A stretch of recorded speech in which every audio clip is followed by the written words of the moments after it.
Nah, ini bakal gue tunjukin gimana caranya ya, the best way untuk routing di pedalboard BRIX Mark II 2023 model. Oke? Let's go.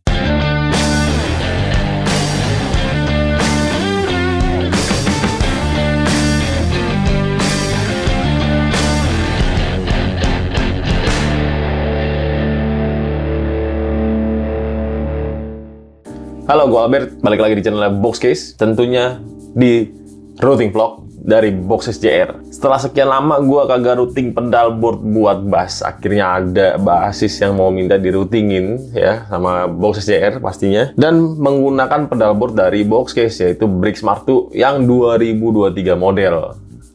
Nah, ini pedalboardnya, BRIX Mark II 2023 model. Bahan atas sudah menggunakan plat yang di laser cutting dan di powder coating ya kan. Desainnya juga ini ya, benar-benar desain Boxcase ya, kita bikin desainnya sendiri. Kenapa pakai plat ini? Satu, supaya nempel, udah pakai dual lock juga, jadi nggak usah pakai velcro di bagian atasnya, karena bagian atas tuh lebih gampang kena debu. Kalau udah kena debu, waduh, beresinnya susah banget, harus pakai vacuum cleaner, kan nggak mungkin lo bongkar-bongkar lagi pedalboard yang udah dirakit ya kan. Fitur yang lama juga tetap masih ada. Ini pakai fuse power socket, ini untuk menjaga dari ini ya, dari konslet ya. Kalau ada konslet listrik, dia ada sikringnya di sini atau fuse ya, yang akan memutus arus. Jadi power supply dan pedal semua aman. Sudah termasuk junction box mono 4 channel untuk input dan output dari pedalboard kalian. Dan yang nggak mungkin bisa tergantikan, ini dia. Udah pakai hydraulic, bikin rakit juga lebih gampang. Power supply bisa di bawah, dan nanti satu lagi ada si ini. Wireless ini akan di bawah juga. Ya. Nah, wireless di bawah, antena gimana nih? Nggak masalah, antena tetap bisa dibuka. Nanti akan pas di bolongan yang ada di atasnya. Ini dia. Ya, jadi antenanya akan keluar di sini. Ini nggak masalah dengan kalau misalkan kita injek si pedal box ini. Nanti akan diatur lagi apakah dia lebih maju lagi supaya posisinya di sini nanti akan disesuaikan. Tapi yang pasti akan begini pemakaiannya. Sebelum mulai routing, gue pengen cerita sedikit sih tentang BRIX Mark II 2023 model ini. Kenapa produk pedalboard ini bisa dibikin, idenya dari mana, dan lain-lain. Jadi pertama kali itu karena diri sendiri pastinya. Jadi gue kan dulu masih suka manggung sana sini lah. Band gue bukan band yang lumayan, yang luar biasa besar dan lain-lain gitu loh. Gue merasa kesusahan pada saat harus manggung dengan 2 gitar ya kan, gitar akustik, elektrik, dan gue nggak ada kru. Kalau dengan BRIX ini, kenapa ada 4 channel junction box mono ini, 2 untuk in-outnya gitar elektrik dan 2 lagi untuk in-outnya gitar akustik. Ini bisa digunakan untuk 2 setup pedalboard sebenarnya, karena dia atas bawah gitu kan. Jadi bagian atasnya kalau gua pribadi ini dulu dipakai untuk gitar elektrik, dan pedal gitar akustik itu gua taruh di bawah karena sifatnya lebih ke always on pedal, yang kayak misalkan delay, reverb mungkin, atau reverb enggak lah, mungkin delay dan chorus kadang-kadang kayak gitu, atau mungkin ada preamp gitar akustik supaya suaranya lebih jadi. Waktu itu gue lupa juga gue pakai apa ya, tapi kondisinya itu pedal yang always on. Pada saat gue setup pakai 2 gitar ya kan, misalnya gue lagi pakai gitar elektrik nih ya, gitar akustiknya akan berdiri di sebelah gue pakai stand gitu ya. Kondisi volume gue tutup. Pada saat mau ganti gitar, gue tinggal tutup volume gitar elektrik, tukeran sama gitar akustiknya gue buka volume, gue bisa langsung pakai. Mudah banget, nggak harus yang kayak ngambil gitar terus cabut colokan, pasang lagi colokannya, yang kadang-kadang tangan kita nggak selalu pas untuk nyolokinnya gimana ya kan, kayak gitulah. Itu yang kenapa akhirnya gue bikin pedalboard BRIX Mark II ini. Dan yang paling penting lagi, kalau gue manggung, bayangin aja gue dulu sempet pakai pedalboard terpisah. Jadi pedalboard gitar akustik dan elektrik terpisah. Gue gendong gitar satu, terus gue megang pedalboard elektrik di kanan, akustik di kiri, terus gue balik lagi ke mobil baru ngambil gitar akustik, kadang-kadang gitu ya. Kalau pas temen bisa bantuin ya, ada yang bantuin masih mending lah. Tapi kalau enggak, aduh repot banget ya nggak. Apalagi kalau udah pulang ke rumah gitu, mau masuk rumah aja bolak-balik mobil gitu kan, jadi ribet banget. Ini sangat membantu gue banget sih. Dan akhirnya gue berpikir ini harus jadi salah satu lini produknya Boxcase, di mass produk juga supaya costnya bisa di-press, jadi teman-teman bisa dapat harga yang masuk akal. Apalagi udah include gig bag ya, bukan soft case. Ingat, soft case tuh lemes-lemes melewat gitu lah. Kalau gig bag kan agak kaku ya, agak tebel dan lebih aman pastinya daripada soft case. Gua dulu yang paling gak rela itu sebenarnya beli power supply. Jadi kayak ini pakai Strymon Oja ya, Strymon Zuma yang ini yang gede. Itu di pedalboard elektrik, karena kalau OJ biasa gue nggak muat sih pasti pakai Zuma. Itu satu udah 4 juta sekian. Terus di pedalboard akustik gue harus beli lagi 2, sekian karena pakainya Strymon OJ yang lebih kecil kan pedal dikit gitu ya. Itu kayak repot banget ya, bener-bener kayak aduh harus keluar segitu banyak buat power supply gitu, ngapain. Nah sedangkan di Brix ini gue satu power supply bisa buat supply untuk semua pedal yang ada di situ. Mau di routingan yang elektrik, mau di routingan akustik, udah komplit satu power supply aja gitu. Udah mahal, jangan 2 kali lah kan gitu ya. Itu yang paling bikin gue merasa ini produk harus diproduksi massal. Gue merasa kayak bakal banyak yang butuh deh. Dan banyak kayak banyak gitaris juga ngerela kalau harus beli power supply segitu mahal dan 2 kali loh, bukan sekali doang. Masalahnya itu. Ya itulah kenapa akhirnya keluar Brix Smart 2. Nah, awalnya kan atasnya masih pakai velcro dan lain-lain ya. Masih full bahan kayu lah, solid wood gitu ya. Cuma harus terus berkembang, ya kan. Zamannya semua sekarang pakai dual lock, nggak berdebu, terus lebih kuat juga pastinya. Makin lama juga bukannya makin kendor gitu. Kalau yang velcro kan makin lama pasti kendor karena si serabut velcro yang bagian loopnya atau yang halusnya itu kan lama-lama pas kalau kita cabut pasang tuh akhirnya rusak lah itu si bagian velcro loopnya gitu. Paling itu aja untuk si pedalboard Brix Smart 2. Nah ini sebentar lagi bakal dirakit. Ini sebenarnya untuk basis ya. Pakai DC jacknya dari ini Bastronic ya, USA. Kabel dari Strymon juga akan di resize supaya lebih rapi, nggak digulung-gulung di bawah berantakan gitu kan. Nah ini gue bakal tunjukin di video kali ini adalah tips dan triknya gimana buat kalian yang belum pakai Brix atau yang sudah pakai Brix ya kan.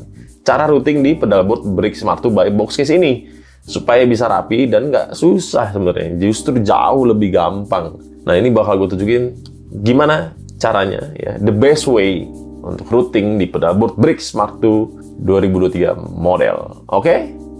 Let's go. Jadi pertama dari wireless dulu. Tadi wireless udah di bawah nih ya. Wireless masuk ke input tuner sini ya. Output tuner akan ke line selector. Nah line selector ini fungsinya untuk milih nih antara mau pakai Ampeg ini atau si preamp yang satu lagi, M simulator yang ini. Nah yang masuk ke channel Ampeg itu sebelum Ampeg ada si bass equalizer. Jadi dari tuner masuk line selector 1 ke equalizer ke Ampeg, yang satu lagi ke sini. Outputnya akan langsung dari DI sini ya, out DI. Langsunglah kita proses ya. Come on.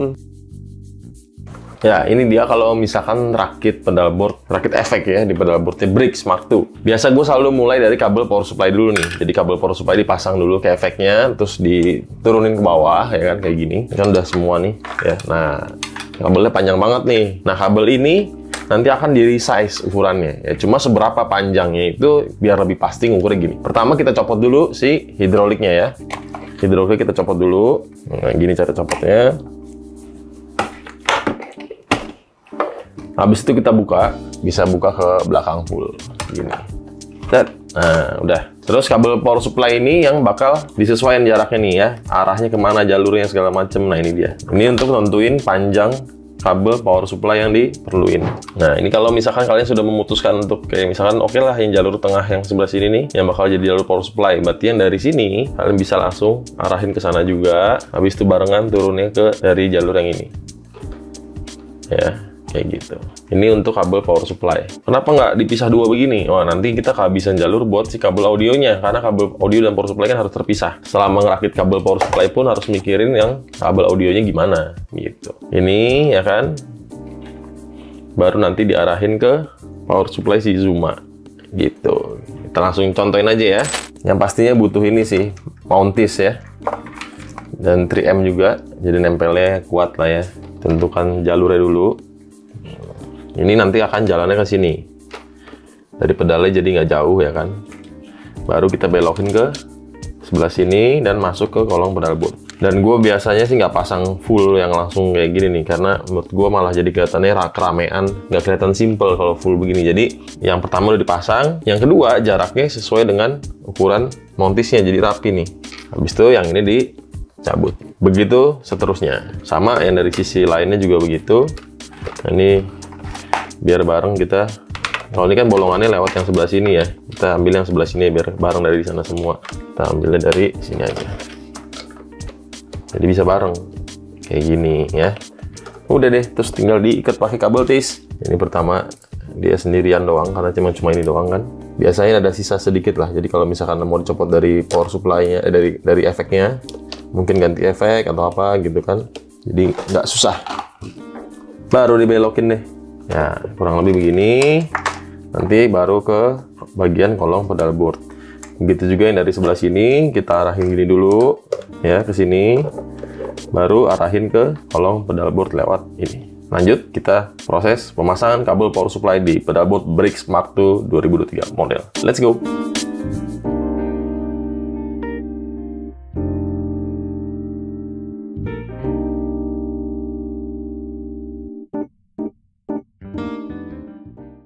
Nah, ini setelah kabel power supply kerakit, posisinya seperti ini ya. Ini biarin posisi kebuka dulu aja.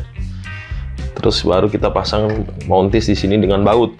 Nah, jadi fungsinya mountis ini, kenapa ada bolongan itu biar bisa dibaut sebenarnya. Jadi karena ini kan pergerakan engselnya kan di sini, si kabel ini akan maju mundur sebenarnya. Nah, kalau yang mountis di sini nggak dibaut, itu pasti sih bakal copot, kayak gitu. Jadi ini pasti ini kita baut, pasangin 2 mountis, terus kabelnya akan lewat bawah power supply. Habis itu kita akan potong sesuai ukuran dan solder ya. Jadi ini untuk pemasangan kabel power supply. Nah, ini kita lanjut dulu gimana prosesnya untuk soldering atau resize kabel power supply dari Zuma ke semua pedal yang ada di pedal board ini. Oke, let's go, lanjut.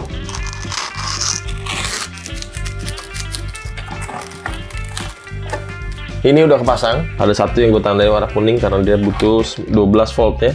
Ini udah butuh 12 volt, sisanya 9 volt. Supaya nggak kebalik, ini akan gue potong dulu yang untuk 9 volt. Kita solder di sini. Nanti kalau udah baru yang 12 volt. Karena di Zuma itu ada pilihan ke 12, 9, dan 18 volt. Jadi kita ambil yang paling kanan aja biar aman. Yang sisanya cek lagi, ini sudah di tengah tuh 9 volt. Jangan lupa kasih lebihan juga ya. Jadi karena di bawah Strymon Zuma ini jadi sekarang ada kolongnya ya, tuh ada kolongnya, jadi bisa digulung di bawah supaya nggak terlalu mepet lah dan tidak terlalu panjang juga. Kita coba dulu bisa gulungnya seberapa. Nah, segini masih oke nih, tidak terlalu pendek jadinya. Kita potong segini ya. Oke, ini udah dipotong semuanya ya, 4 udah terpotong. Kita langsung kupas saja kabelnya ya untuk dipersiapkan nanti disolder ke DC jack. Oke, ini udah. Kita lanjut lagi untuk kupas kabel yang bagian dalamnya. Nah, sambil kita ngupas kabel yang bagian dalam ini ya, yang 2 core ini, kita sambil siapin soldernya ya. Kita panasin dulu soldernya. Nah, kalau udah, kita baru pre-solder si kabel-kabel ini dan DC jacknya supaya memudahkan kita pada saat nyolder nanti dan nggak kelamaan soldernya kena ke kabel. Langsung bakal kita solder.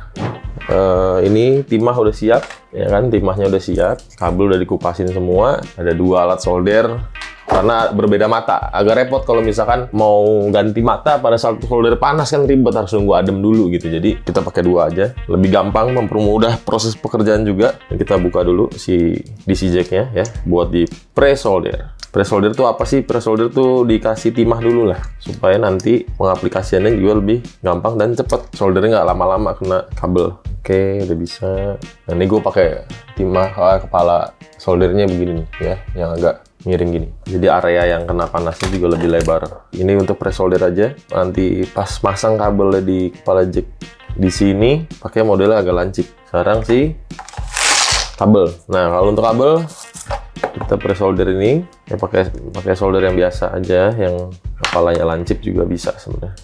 Ini yang begini modelnya ya. Oke.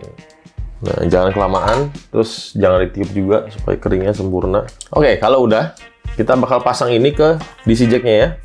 Jadi kita akan pasang ke soldernya. Sebelumnya ukur dulu ya supaya nggak kepanjangan. Kalau kepanjangan potong ya kan. Jadi ukurannya presisi. Disesuaikan karena ini gue emang lebihin dulu sih, jadi lebih leluasa soldernya. Nah, ini bakal ada lebihnya nih ya. Kalau kita lihat di sini, nah ini kan ada lebihnya ya. Ini bakal dipotong biar rapi aja sih sebenarnya. Habis itu kita klem biar lebih kuat, jadi kabelnya nggak gampang ketarik-tarik. Pasang deh kepala jacknya ini. Oke, selesai. Jaga-jaga nih tambahan ya. Ini biasa gue kasih kabel tis, mencegah ada yang kendor atau apa gitu ya.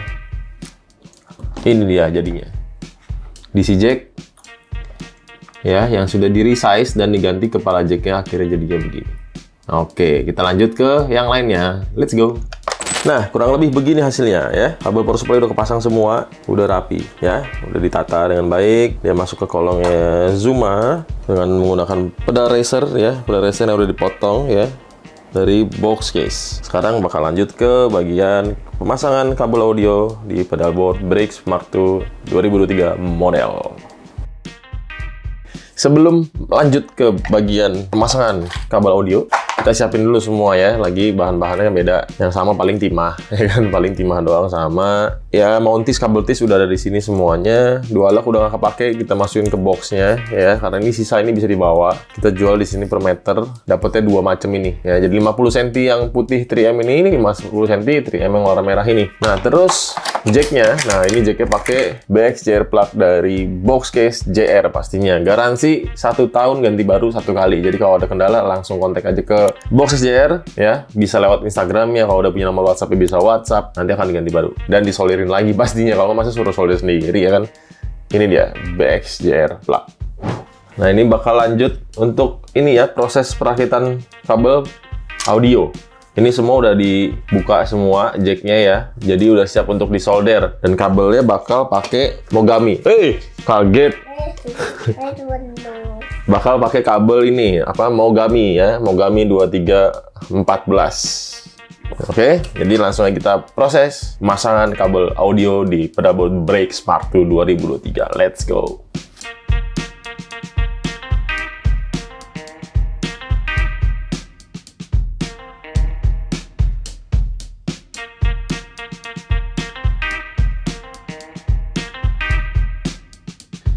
Ini pedalboard Break Smart 2 by Boxcase 2023 model. Bagian atasnya sudah pakai plat ya, di laser cutting, jadi rapi banget. Habis itu finishingnya pastinya itu pakai powder coating, jadi nggak gampang baret gitu ya. Susah lah, mungkin bisa dibilang nggak bakal baret kalau nggak dikerok gitu ya. Untuk fitur-fiturnya masih sama. Fuse power socket, terus ada juga junction box-nya 4 channel ya, ada junction box 4 channel ya. Buat apa fungsi nanti sebentar akan gue jelaskan. Kenapa sih harus 4 channel gitu ya? Nah, ini pedal-pedalnya. Ada ini satu Alpha Omega apa nih ya namanya? Gue juga baru lihat nih pedal begini, keren banget sih. Terus ada Ampeg, jadi dua ini akan dijadikan sebagai amplinya, AM simulator. Terus ada line selector untuk milih antara mau pakai yang Ampeg atau yang ini. Ada equalizer akan masuk ke dalam routingannya si Ampeg, ya. Jadi dia akan pilih dari sini, satu lempar ke bass equalizer dan Ampeg, satu lagi ke sini. Outputnya nanti dari XLR out sini ya. Tuner di posisi awal routingan.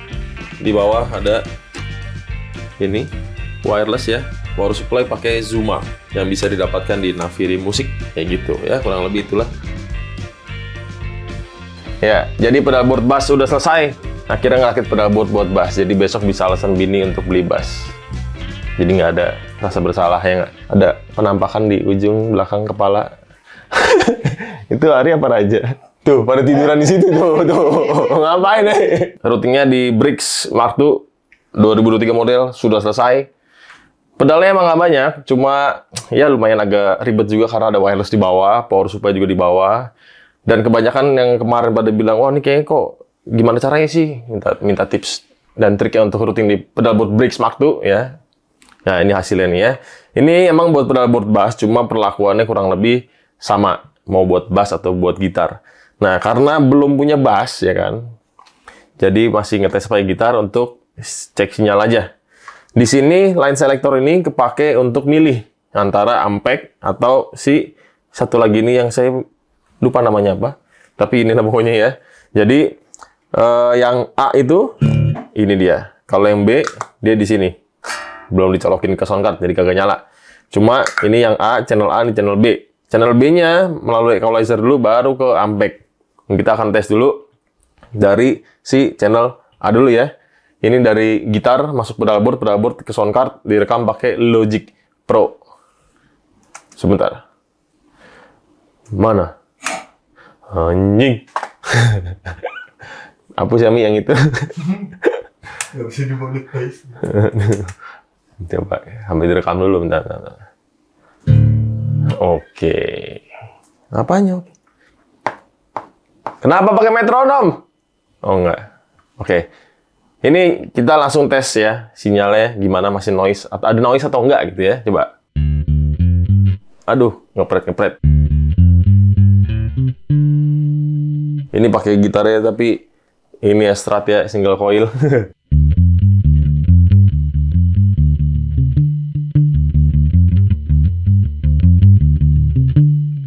Nah, ini tadi di channel A nih. Sekarang bakal kita cobain yang B-nya nih ya. Agak drive gitu ya. Jangan di picking juga sih.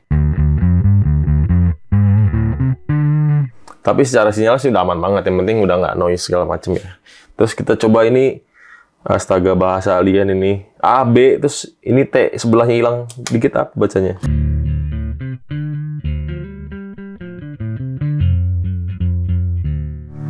Ya gitulah ya, kurang lebih ya.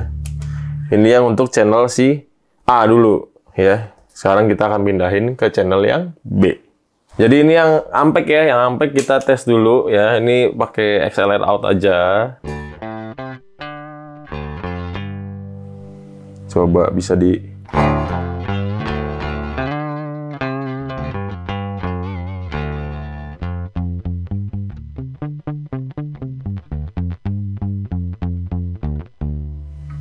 Oke, terus ada scramble.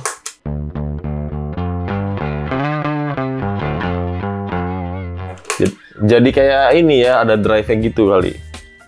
Ya kurang lebih gitu lah, tapi secara sinyal sudah aman semua sih. Intinya ngetes sinyal aja. Ya sebenarnya sih gue di video ini lebih fokus pengen ngasih tips and trick aja ya. Gimana caranya routing di pedalboard Brix Mark II yang paling enak ya, yang paling gampang. Dan hasilnya juga paling maksimal. Kayak gitu. Jadi kalau teman-teman masih ada yang punya pertanyaan tentang routing di pedalboard Brix Mark II, bisa langsung komen di bawah ya kan. Pasti diusahakan dijawab ya kan. Kalau nggak DM aja, kalau nggak sabaran DM di Instagramnya Boxcase atau di Boxcase JR, nanti produk spesialis kita yaitu gua nggak akan menjawab. Kenapa ikutin ketawa? Jadi intinya gitulah. Apa-apa pokoknya konsultasiin aja lah. Dari pengen lagi berhayal, pengen bikin pedalboard gimana segala macam, ragu power supply-nya apa ya segala macam ini gitu, udah DM aja. Pasti nggak dijawab. Pasti dijawab lah, intinya gitu ya. Oke, jadi kayaknya udah cukup sekian untuk video kali ini. Semoga tips and triknya bisa membantu teman-teman, bisa menginspirasi juga, bisa bikin BM juga mungkin jadi belanja di Boxcase. Amin. Ya, sampai ketemu di video berikutnya. Ciao.